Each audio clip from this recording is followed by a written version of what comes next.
Hello everyone, welcome back to my channel. My name is Autumn and today I am doing a quarterly wrap-up.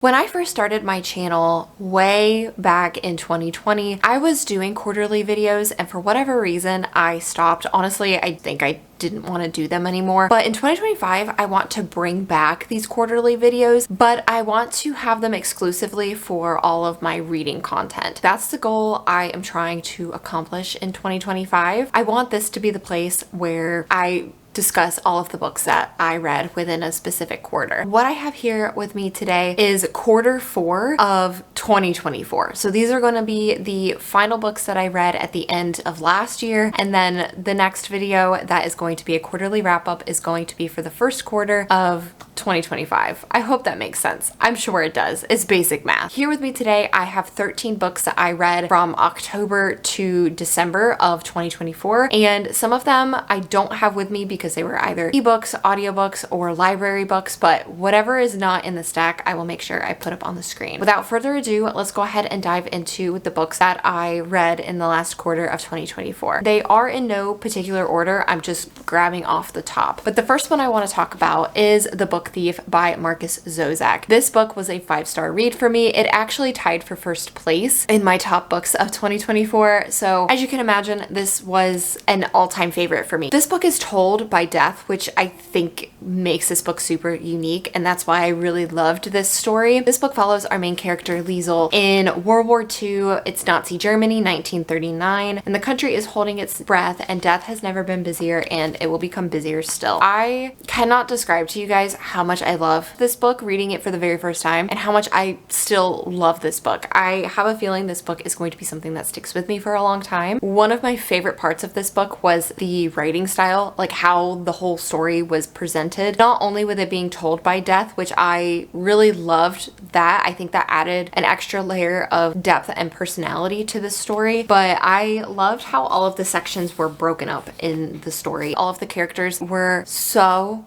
beautifully crafted, so tragically flawed. They felt like real people. I could connect to almost every single one of these characters. One of my all-time favorite characters besides our main character Liesel was Mama. She reminds me so much of my grandmother that every time I listened to the audiobook narrator and he would say Mama's lines, it made me think of my grandmother, and you know, in the best ways. I just loved this story. I think it was a very emotional ride. It was extremely beautiful, extremely tragic. I sobbed, I laughed, I had all of the emotions with this book. I truly believe that this will always and forever be a book that sticks with me. The next book up is The Only One Left by Riley Sager. I gave this book 3 stars. It follows our main character Kit, who is a home health aide, and she is not really doing very well with her career. She's kind of on thin ice, and in order to not get fired, she has to accept this one job, which is to be the home health aide of a woman named Lenora who survived her family being massacred many decades ago, and she still lives in the house that her family was murdered in. Kit ends up going to this house, to this location, to take care of Lenora. Lenora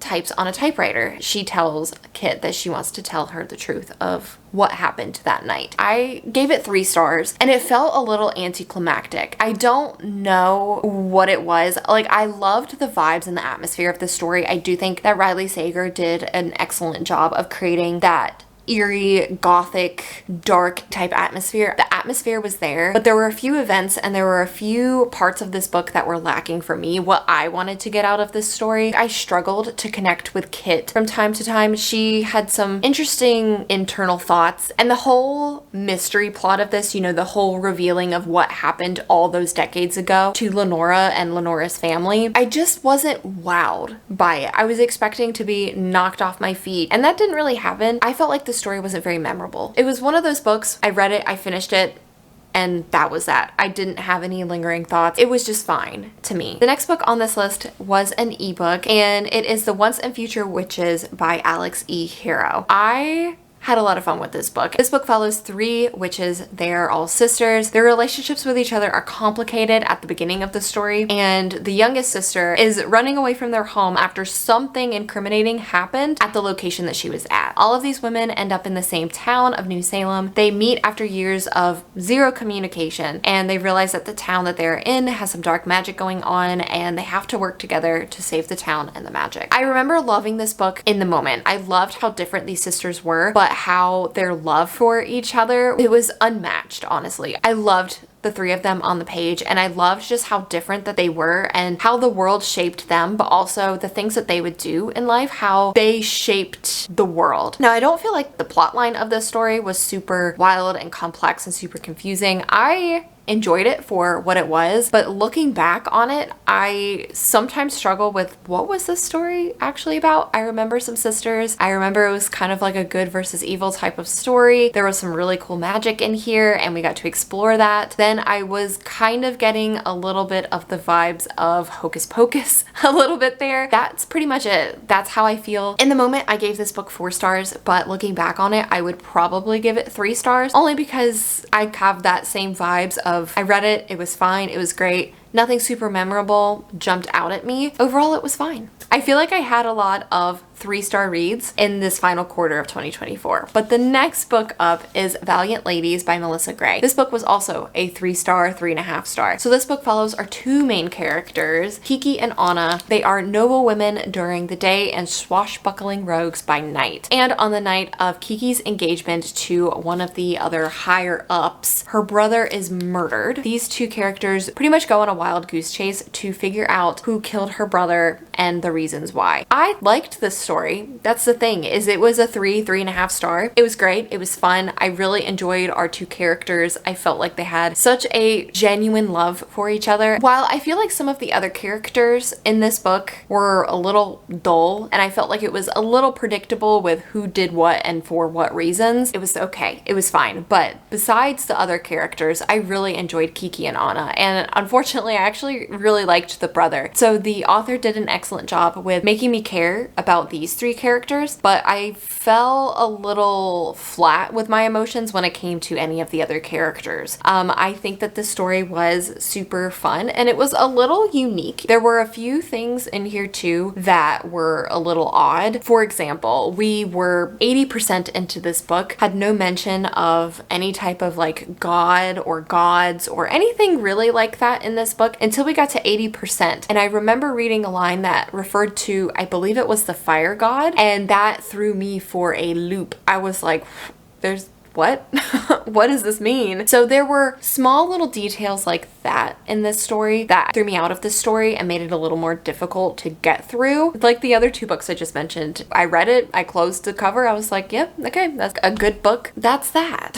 The next book I want to talk to you guys about was an audiobook, and it was a nonfiction book. It's called Teach Yourself How to Learn Strategies You Can Use to Ace Any Course at Any Level. And it was written by Sandra Yancey McGuire. I listened to this audiobook. It's a 3-hour audiobook in about an hour and a half. It's more of a help book to guide you how to remember things or proper study habits to remember certain details in a course that you're taking. I wanted to listen to this audiobook last year. At the end of last year was my first semester in grad school, and I have been out of school for about six and a half years. I knew I wanted some type of refresher. I did end up listening to this in one day. I think I cleaned the house and listened to this book. I liked it. I'm not gonna rate it because I feel weird rating nonfiction, but I think it's something that anyone can really read. I liked it. That's all I really have to say about that one. The next book up is What Stalks Among Us by Sarah Hollowell. I gave this book 2 stars. It started out so very great. There were some really interesting things that happened into this story, but then I felt like we went downhill from there. So this book follows our 2 main characters, Logan and Sadie. They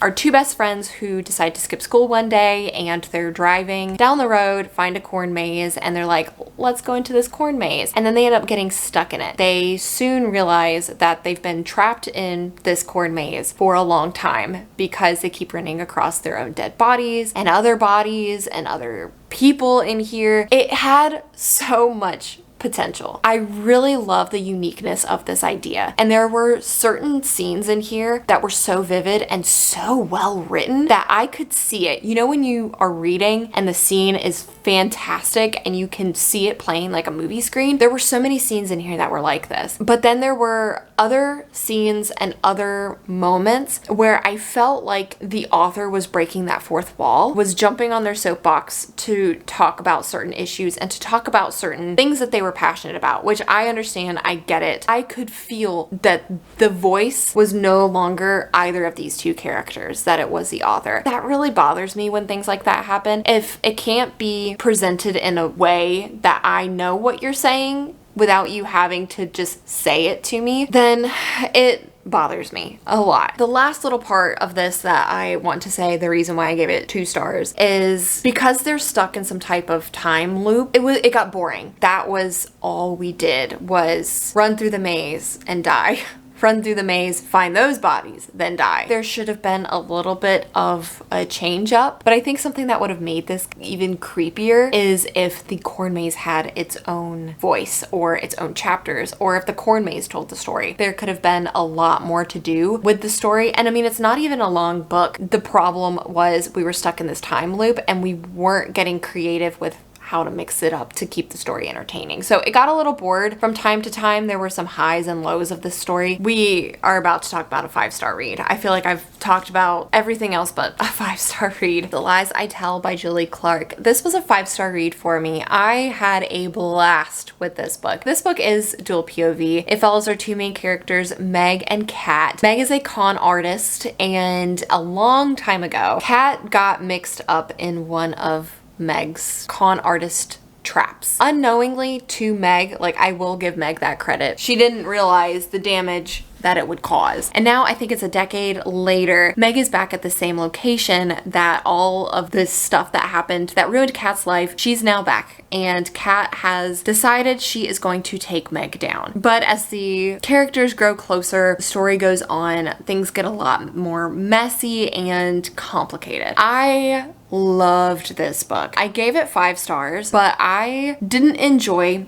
Kat's perspective as much as I enjoyed Meg's. Meg was such a fun character to follow. I really enjoyed seeing Meg from the ground up. So seeing her past and seeing her first few attempts of conning somebody, and then seeing her 10 years later and slowly starting to realize why she's going to be conning this next person. I loved it. There were some really funny scenes and funny lines in here that I just absolutely laughed my head off at some of these parts. So I really enjoyed this book. It's a domestic thriller. I had a lot of fun with it. This was the first book I'd read from this author. Her writing style and how these characters felt so real, and the pacing in this story was just top tier. Interesting. I'm just now thinking about this. This book and The Book Thief by Marcus Zozak, these 2 tied for first place of my top book in 2024. Interesting that both of these books were in the last quarter of the year and they both ended up on that list. This next one up is also a 5-star read. So I guess we're in the 5-star reads now. It is Ground Zero by Alan Gratz. This story is about 9/11 and it's also dual POV. So it takes place on 9/11, 2001, and then the other timeline takes place on September 11th, 2019 in Afghanistan. This book was beautiful. I went into this book not knowing too much about it other than it being a story about 9/11. I'm like so scared to say anything else because besides my emotions being super high and super low and feeling all of those things, this story was phenomenal. I mean, this book destroyed me when I read it. I was beside myself. Highly, highly recommend this book. It was beautiful, and I would not be opposed to reading any of the author's other books that he has listed on the back. This is all I'm gonna read for you guys, and this is all I feel like you should read before you go into the story. So it says, 2 kids, one devastating day, nothing will ever be the same. This next book I had a hoot of a time. I loved it, and I definitely think I read it at the right time of year too. The Ex-Hex by Erin Sterling. This follows our two main characters, Viv and Reese. They were together when they were like 19. He ended up breaking up with her, and she accidentally, unknowingly cursed him. So about a decade passes. Reese had gone back to the UK, and then he had to come back to recharge the magic in the town that Viv lived in. And weird things started happening to him, like cursed things, like odd funny little things kept happening to him. I was laughing out loud. I had a grand old time. I think that this book, if you go into it like not expecting much, I don't mean that in a rude way, but if you go in to have just fun, you know, like reading a romance, having a fun time, you're gonna have a fun time. This was definitely a lot spicier than I thought it was going to be. I'm not upset about it. I was a little shocked when I first had that first scene, and I was like, oh, hot diggity dog, this is what we're doing. Okay. But besides that, I mean, I thought this was fun. I enjoyed it. I think that there are 2 more books in this series. I don't know if they're companion books. I don't exactly know. I didn't look it up. I just saw that there were 2 other books by this author set in the same world, and it kind of piqued my interest. I also think that this book was incredibly cozy. I read this book when we were on vacation somewhere in North Georgia, and it was a little chilly because it was in October when I read this book, and I felt all the vibes were there. I just truly had a lot of fun with this book. While I had a lot of fun with this book and I did enjoy it, I'm giving it a 4 or a 4.5 star. I can't explain why I'm not giving it a 5. It just doesn't feel like a 5-star read. The next 2 books, I am going to talk about them at the same time because they're the same author and they're in the same series. It is The Mystery Guest by Nita Prose and The Mistletoe Mystery by Nita Prose. These are book 2, and the novella I think is a half, like a 2.5 in the series with The Maid. And The Maid, I've got the original one right here. These books follow Molly the maid. She works at the Regency Hotel. The first book was a hoot of a time, but I don't really want to spoil anything with these 2 books, but just know that they are still a lot of fun. I thought that it was really fun. I liked the mystery in both of these. The Mistletoe Mystery was a fun little holiday read, which I read around Christmas time, so timing was perfect for that one. And then The Mystery Guest, this one was also a lot of fun. While I will admit I had a lot more fun with book 1, I just enjoy Molly. I enjoy following her around, hearing her thoughts and the words that she says out loud. She is just adorable, honestly. She is one of the most adorable main characters I've ever read. But while I had a great time with both of these 2 books, I'm giving the blue one, which is book 2, I'm giving it 4 stars, but I'm gonna give this guy 5 stars because it was a fun little novella. Had a great time with it. It was adorable. Was there really a mystery? No, but this is Molly we're talking about. We're nearing the end. I have 2 more books for you guys, and this next one was a library book, and it's Bookshops and Bone Dust by Travis Baldree. This is the prequel to Legends and Lattes. It came out afterwards. I gave this book 4 stars. This one follows Viv. I also had another Viv in this stack of books. This follows Viv, our main character from Legends and Lattes, but before all of that happened, she has some type of leg injury while she's doing some type of mercenary trip and has to stay in this small little town while she heals. And while she's there, she ends up helping one of the local bookshop owners and slowly starts to help her rebuild it. I loved all of those little things, and we met some really fun and kooky characters along the way, like we did when we followed Viv in Legends and Lattes. I thought that this was fun. I ended up giving it 4 stars. I think I gave Legends and Lattes 4 stars or 5 stars. Had a lot of fun with it. I know some people say that this one was not as fun, or they didn't enjoy it quite as much as the first book, and I enjoyed it just the same. Now, I'll be totally honest. While I love the cozy fantasy, and I'm also writing my own cozy fantasy, I love these 2 books. I love the vibes. I love how I feel when I read this book and the first book, but they're not very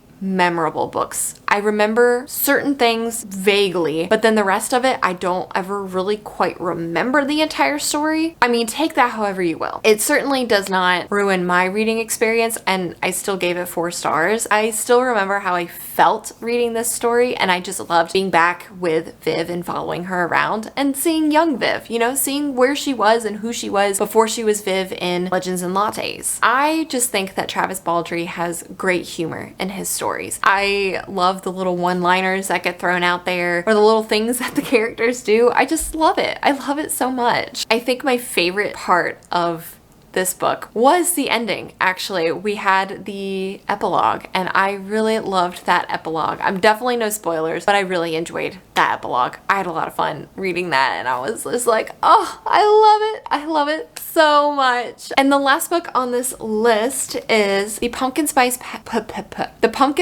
Cafe by Laurie Gilmore. This book is a small town spicy romance that follows our main character Jeannie, who is given her aunt's beloved pumpkin spice cafe in the small town of Dream Harbor. But Logan is one of the local farmers who avoids Dream Harbor's gossip at all costs. It is obviously a small town spicy romance. I personally felt like its spice level was about the same as the X-Hex. I don't mind spice. It's not what I'm drawn to, but I mean, I enjoyed all the spicy scenes. I don't think that this was a book that I would say the writing was just phenomenal or, you know, it knocked your socks off or anything like that. But I just think that this was a fun little book if you went in to have a fun time, which was what I did. You know, I went in low expectations, just wanted something cozy, lovey to read at the end of 2024. This delivered. This gave me exactly what I wanted. I was happy with this and how my experience was. While there was a little bit of a mystery aspect to it, I feel like that was solved relatively quickly. I mean, I still enjoyed it. I thought it was a lot of fun. There were some things I feel like you had to have that suspension of